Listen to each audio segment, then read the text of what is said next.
Hola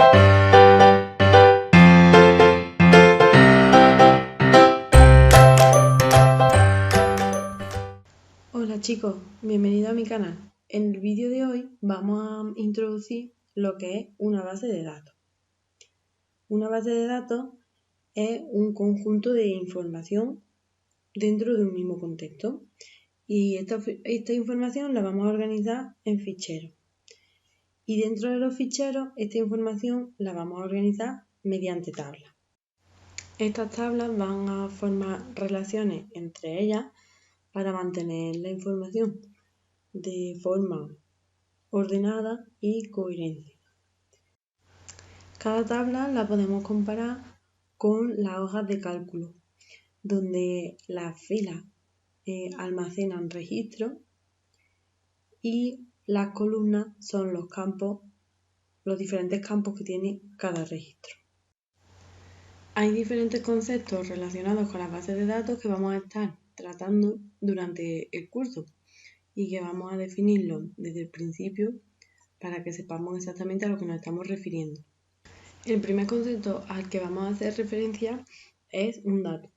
Y un dato es un pedazo de información concreta sobre algún concepto. Por ejemplo, pues 1995 puede ser el año de nacimiento de una persona. Después, ese dato lo vamos a clasificar según el tipo de dato que sea. Podemos tener datos numéricos, que son aquellos con los que se pueden hacer operaciones. Y después tenemos datos alfanuméricos, que pueden tener caracteres alfabéticos y dígitos numéricos. Los datos alfanuméricos y los numéricos se pueden combinar entre sí para obtener datos que son todavía más elaborados. Por ejemplo, una fecha. El siguiente concepto es campo. Y campo se refiere a una columna de una base de datos y identifica toda una familia de datos. Por ejemplo, si el campo es año de nacimiento, pues dentro de ese campo podemos tener diferentes datos: 1995, 1996, 1999, 2000, en fin. Y esos datos que hemos estado nombrando, ¿qué son? Pues están dentro de un registro, ¿no? Un registro es un conjunto de datos que se refieren a un mismo concepto. Por ejemplo, si estamos hablando de los datos de una persona, pues pueden ser el DNI, el año de nacimiento, el nombre, los estudios, etc.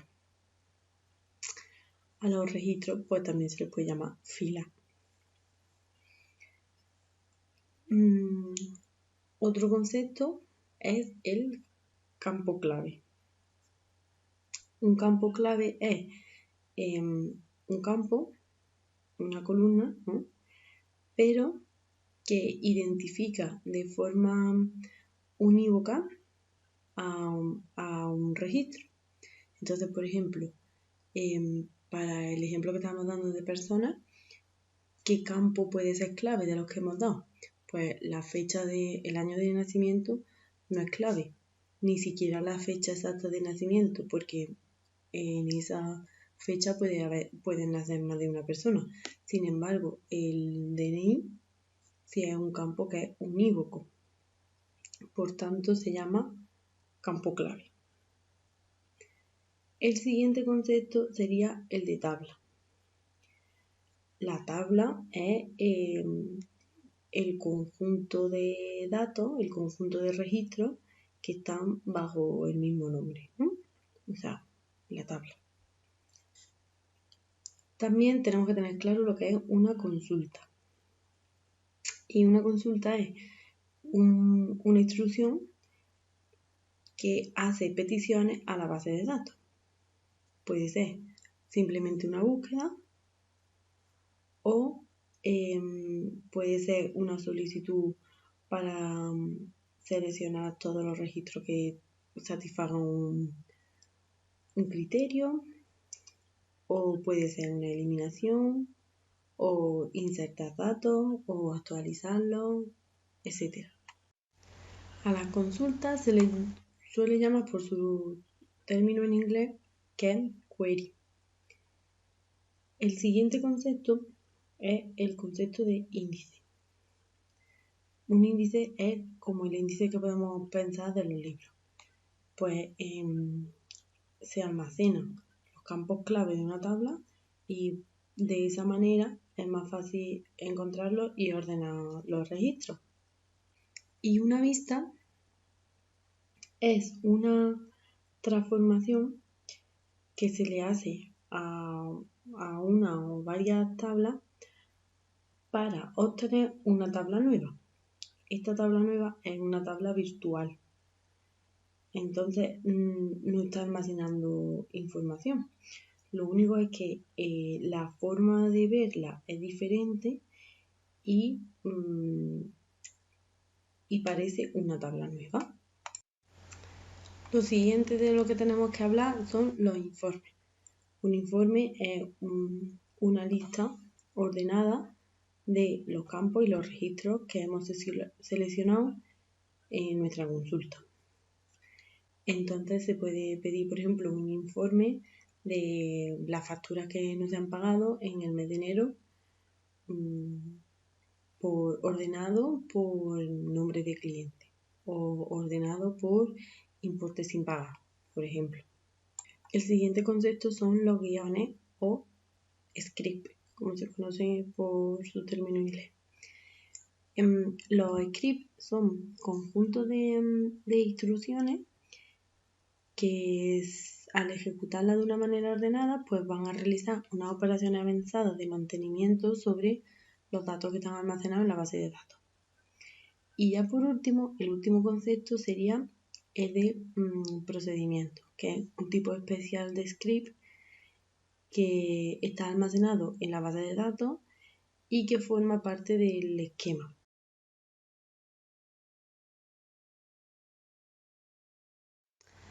Por tanto, ¿cómo se estructura una base de datos? Pues se estructura a través de un esquema. ¿Y qué es un esquema? Un esquema es como un cajón donde se pone toda la información relativa a la base de datos. Y esa información abarca pues todo lo necesario para organizar la información, ¿no? Tablas, registros, campos, etc. También tiene otros objetos que son necesarios para tratar los datos, como son procedimientos, vistas, índices, y también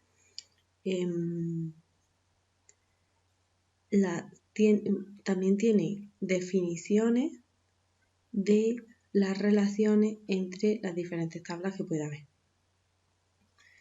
Por tanto, a una estructura, a un esquema se le puede llamar también metainformación. ¿Qué significa metainformación?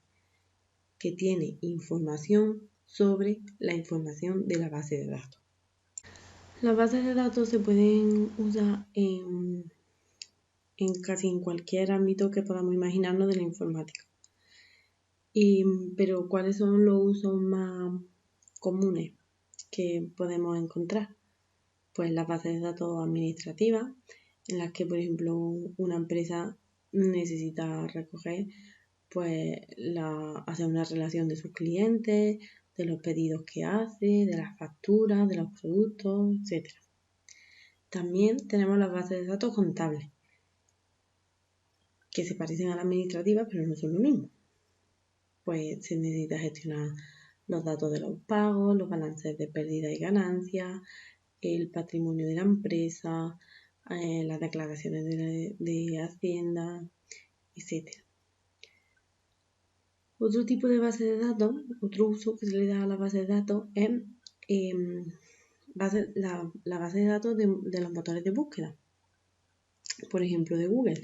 Google es tiene la cuarta base de datos más grande del mundo. ¿Y qué hace? Pues almacena la información de todos los documentos que hay en Internet y después los usuarios lo que hacemos es que buscamos información en esa base de datos. O sea, hacemos consulta a esa base de datos. Otro uso de las bases de datos, un uso muy importante, es el científico. Hay una base de datos que se llama WDCC, que esas siglas corresponden con el nombre en inglés World Data Climate Center, que es una base de datos que recoge datos del clima y es la base de datos más grande que existe. Tiene más de 6 teras de información sobre el clima, predicciones y simulaciones. Y aunque la base científica pues también pueden tener otro uso. Pues por ejemplo, las características de un material en concreto. Hay otro uso de base de datos que es el de configuraciones. Por ejemplo, un registro de Windows, se me ocurre. Hay bases de datos de biblioteca que almacenan pues, información bibliográfica para consultar libros. Otras bases de datos son las de los censos, que las tienen los ayuntamientos, ¿no? Otras bases de datos informan sobre los virus, ¿no? Otro uso es sobre los virus informáticos, porque a fin de cuentas lo que un antivirus hace es que tiene una base de datos en la que recolecta información sobre el software potencialmente malicioso y cuando le llega una amenaza la compara con esa base de datos que él tiene y decide si efectivamente es una amenaza o no. Y bueno, hay muchos usos que se le pueden dar como militares o de videojuegos, de deporte, no sé, o cualquier uso que se nos ocurra.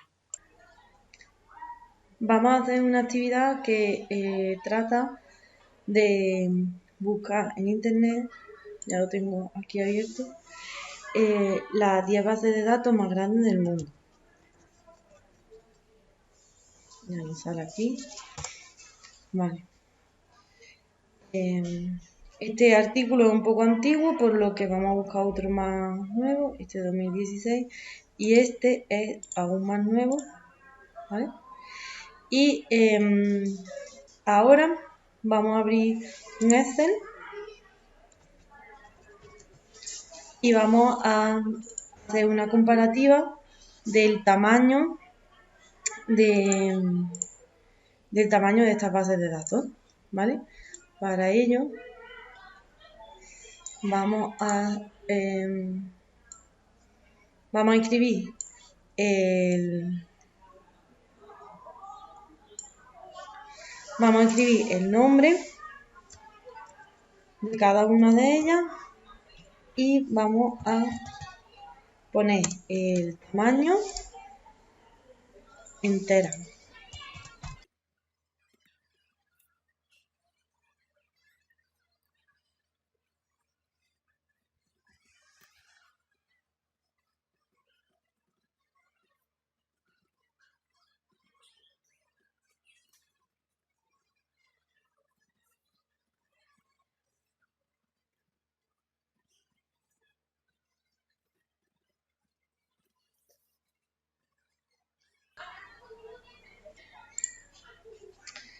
Tenemos otra página que desarrolla, que explica un poquito todas estas bases de datos, sobre qué trabajan, ¿no?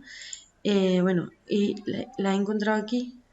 Es una pregunta de Brainly y la verdad que tiene una respuesta bastante bien argumentada. El Centro Mundial de Datos para el Clima ya lo hemos hablado antes durante el desarrollo del tema, ¿vale? Y bueno, vemos por ejemplo la segunda base de datos más grande es National Energy Research Scientific Computing Center. Y vemos que maneja, que es del Departamento de Energía de Estados Unidos, casi todas son de Estados Unidos, y que lo que hace es almacenar información sobre las investigaciones en energía atómica, en experimentos de física de alta energía y en las simulaciones de inicio del universo y demás. Ya hemos dicho que las bases de datos científicas son, un uso importante de las bases de datos. AT&T es una compañía de telecomunicaciones y es la más antigua de Estados Unidos y almacena información sobre el número que han marcado los usuarios, la duración de la llamada, la facturación y como almacena estos datos desde hace muchísimo tiempo, pues es muy grande, ¿vale? De Google no se sabe exactamente el tamaño de su base de datos porque guardan su información muy celosamente.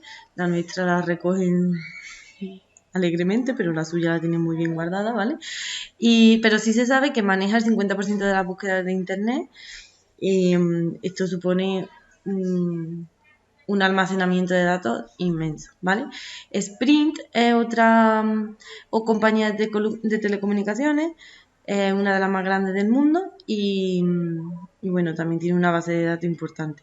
ChoicePoint es una empresa que lo que hace es recolectar información de la población de Estados Unidos. Todo tipo de información, desde número de teléfono hasta grupo sanguíneo. Todo. YouTube se ha convertido en una plataforma muy grande de visionado de vídeos y al final esos vídeos los guardan en una base de datos, por tanto tienen una importante cantidad de información, ¿vale? Amazon también ha crecido muchísimo últimamente y se ha convertido en la tienda más grande del mundo. Por tanto, también tienen muchos datos, tanto de productos como de perfiles de vendedores y de compradores, etc. La CIA también tiene una base de datos muy grande, pero igual que Google, no se conoce mucho sobre ella, ¿vale?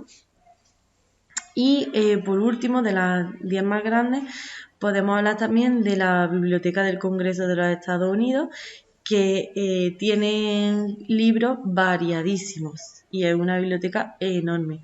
Por tanto, también tiene una base de datos gigantesca. Vale, pues una vez que tenemos los datos en Excel, lo que vamos a hacer es generar un gráfico para comparar el tamaño de estas bases de datos. ¿Vale? Entonces le damos aquí a insertar, ¿vale? Y le vamos a dar dentro de los gráficos, ¿vale? Vamos a ver uno de columna agrupada. De acuerdo. Podemos cambiar el título y ponerle bases de datos. Vale, y vemos cómo el Centro de Datos Climáticos Mundiales es inmensa la cantidad de datos que tiene y, sin embargo, esta tendencia va disminuyendo logarítmicamente. Eso significa que cada vez va más y más y más y más, disminuyendo cada vez más, ¿vale? Vemos que es una tendencia así, logarítmica. Para terminar con esta introducción a la base de datos, vamos a hablar de la evolución histórica que han ido teniendo las bases de datos y cómo surgieron. Para situarnos, empezamos en la década de 1950, cuando se inventan las cintas magnéticas. Las cintas magnéticas solo se podían leer de forma secuencial y de manera ordenada. Entonces, estas cintas lo que hacían es que almacenaban ficheros con los registros que fuesen, ¿no?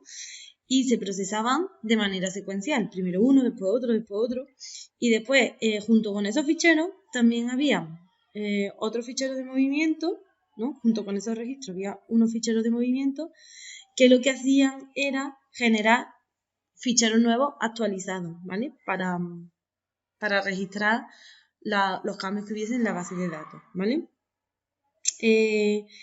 Estas bases de datos se conocen como aplicaciones basadas en sistemas de ficheros. Todavía en realidad no se puede hablar de base de datos en sí. En 1960 ya se generaliza el uso de los discos magnéticos, que es los disquetes que usábamos. Yo he usado un disquete cuando era pequeña, ¿no? Por ejemplo. La característica principal de los disquetes es que se puede acceder de forma directa a cualquier parte de los ficheros. Entonces, las bases de datos ya aparecen, ya son jerárquicas y en red. Y se aprovechó esta capacidad de acceder directamente a la información en los discos magnéticos, ¿no? Para estructurar la información en forma de listas que están enlazadas entre sí y árboles de información, como si fuera un esquema, ¿vale? Entonces, la filosofía de las bases de datos en red es que un padre, que es un concepto principal, ¿no? Tiene numerosas relaciones con los hijos, que son los conceptos secundarios. Y una evolución de la base de datos en red, ¿no? Sería la base de datos jerárquicas, que lo que hacen es que se pueden, admiten varios padres para un solo concepto hijo. En 1970, IBM publicó un artículo donde se definía el modelo relacional, que está basado en la lógica de predicado y la teoría de conjunto, o sea, que tiene un fundamento matemático importantísimo, ¿no? Está fundamentado en las matemáticas. Este modelo relacional se basa en 13 reglas que establecen las características que tiene que tener una base de datos relacional. Actualmente todos los gestores de base de datos implementan estas reglas, o sea que son unas reglas sólidas y que funcionan bien, ¿no?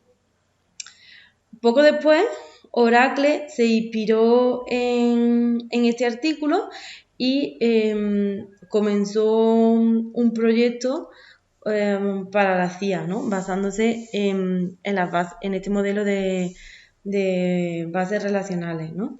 Y hoy en día sigue siendo el modelo más usado a todos los niveles.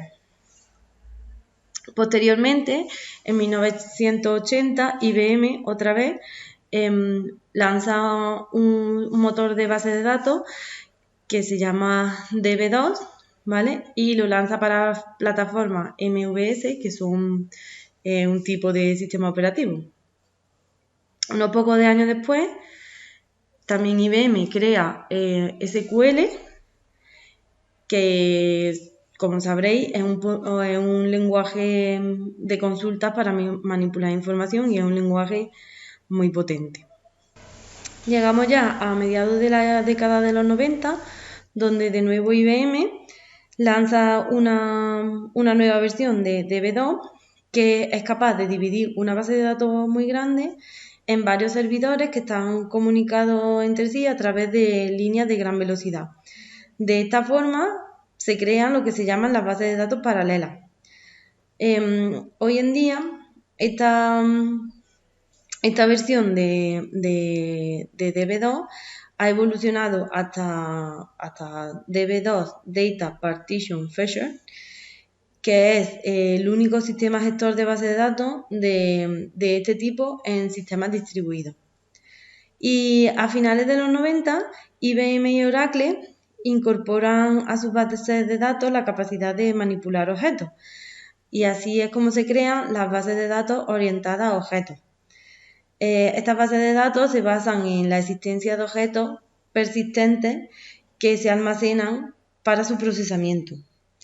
Entonces, lo que se hace es que se almacenan colecciones de objetos que, además de información, también tienen comportamientos, instrucciones como procesar los datos, básicamente. Con la aparición de Internet, la cantidad de información crece de una manera desproporcionada, ¿no? Que no se había dado hasta ese momento, y surge la necesidad de crear lo que se llaman bases de datos distribuidas, que son una base de datos, pero se multiplica el número de ordenadores que controlan la base de datos, ¿no? A estos ordenadores se les llama nodos. Entonces, estos nodos pues, se intercambian información y actualizaciones a través de la red. Este aumento tan grande de información hizo necesaria la aparición de un software llamado software de ayuda a la decisión, que lo que hace es que da respuestas concretas examinando múltiples datos estadísticos que se han recopilado a lo largo del tiempo en bases de datos multidimensionales. Esto es lo que se llama un cubo de información, ¿no? Entonces, nos imaginamos efectivamente un cubo, una arista, un ejemplo se me ocurre. Una arista puede ser la provincia, otra arista puede ser el producto, por ejemplo, el eje X la provincia, el eje Y el producto y el eje Z puede ser el tiempo. Entonces, si cogemos y combinamos estas tres variables, pues tenemos un dato en concreto, que puede ser una venta en concreta en España de un jamón ibérico, por ejemplo, ¿vale? Caben destacar otros tipos de bases de datos, como son las espaciales o geográficas, que son bases de datos que lo que almacenan son mapas y símbolos que representan superficies, que es la tecnología en la que se basa Google Earth. Y, por ejemplo, también bases de datos documentales, que lo que hacen es que indexan el texto para realizar búsquedas complejas en textos que son de gran longitud, o bases de datos deductivas, que lo que hacen es que almacenan hechos y entonces a través de procedimientos de inferencia pues permiten extraer nuevos hechos. Estas bases de datos se llaman lógicas. Y bueno, hasta aquí el vídeo de hoy. Espero que os haya quedado más o menos claro este apartado. Y si os ha gustado, darle a like, suscribiros y compartir con vuestros amigos. Y nos vemos en el próximo vídeo.